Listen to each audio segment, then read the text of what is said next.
Good evening. I'm Brian Reagan. This is. Tyler Kelly. And welcome you to Twilight Talks. Tonight, Tyler's a little bit worn out, so if you see him yawn again, Yay, karate. you know, that keeping the boy exercise, trim, and healthy. So tonight we are in Exodus chapter 1. We continue to look at the politics and the person of bad guy Pharaoh. Go ahead, Tyler. Then the king of Egypt spoke to the Hebrew midwives, of whom the name of one was Shiphrah, and the other name of the other Puah. And he said, when you do the duties of a midwife for the Hebrew women, and you see them on the birth stools, if it is a son, then you shall kill him, but if it is a daughter, then she shall live. And then jumping down to verse 22, so Pharaoh commanded all his people, saying, every son who is born you shall cast into the river, and every daughter you shall save alive. All right. So what happens here? Apparently, increasing the burden on the Israelites with the hope that then they would be so worn out that they wouldn't go home and reproduce with their mates. That was literally their goal in increasing the slave labor. It was just to wear everyone out so that no one wanted to have sexual intercourse. Didn't work. And they kept having more kids. Apparently, when you're beat down, worn out, and you have nothing to look forward to, apparently you turn to your spouse and you spend time together, and that leads to children. So the solution of the government, instead of saying, we should probably change our approach here, their approach became, let's do late-term abortions. Brother Brian, don't get into the politics of it.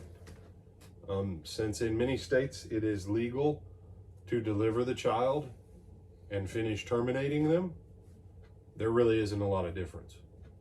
This is politics.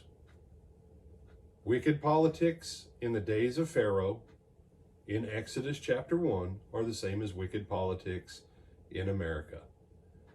And lest you think America's a good country, I took a class 2 weeks ago. One of the students was from a country called Trinidad. If you know where Trinidad is kind of off the coast of South America, okay, kind of northeast, generically speaking. And he said the American government here is providing huge amounts of funding, education, and propaganda to try and get as many young women as possible to abort their children. And he said the program has come in massively, especially in the last 12 months. And I thought, well. And so when the abortion plan didn't work, then Pharaoh switched it. Just go for straight out homicide. Homicide of newborns. But it's interesting, what was the only ones they wanted to kill, Tyler? The Israelites. No, what was the only ones they wanted to kill? The boys. The boys. Now, do you have a hypothesis for why they only wanted to kill the boys? Stop the reproduction. Okay, stop the reproduction. That is part of it. If there's no boys, there's no one for an army, and that weakens them. And then the girls will be happy to trade their birthright and their nation to go and be slave maidens all throughout the land of Egypt, to be used for however the Egyptians wanted to use them, because they would have had no inheritance or anything with their families left. And so again, one of these days people will wake up and realize when you're fighting with your neighbor over their race, when you're fighting with your neighbor over their gender, and the government keeps stirring up one group of people against another, maybe one of these days people will start to wake up and realize the enemy is not my neighbor. The enemy is not someone of the opposite sex.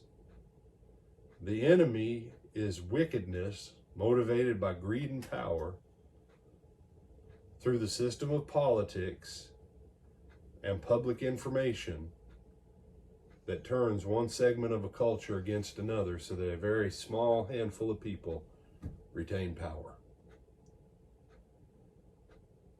Because at the end of the day, and I'm going to fast forward into the book,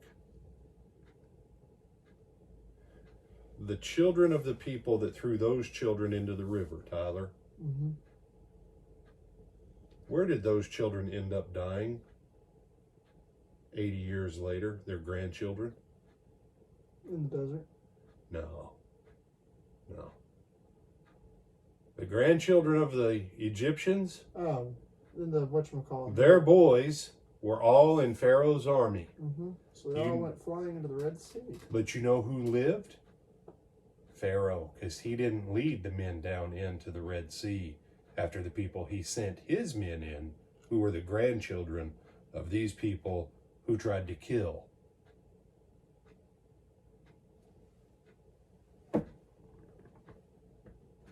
His grandfather or father gave this command. Fast forward, the Israelites come out, and the children and grandchildren of the murderers all had people die with the death of the firstborn and die in the Red Sea. But the people at the top never, ever put themselves in jeopardy like the people that they manipulated. Cogitate, people. Cogitate. You know the thoughts, my brother? No, sir. Invite them too. Like, comment, share, and subscribe. All right, Lord willing, we'll see you back tomorrow morning.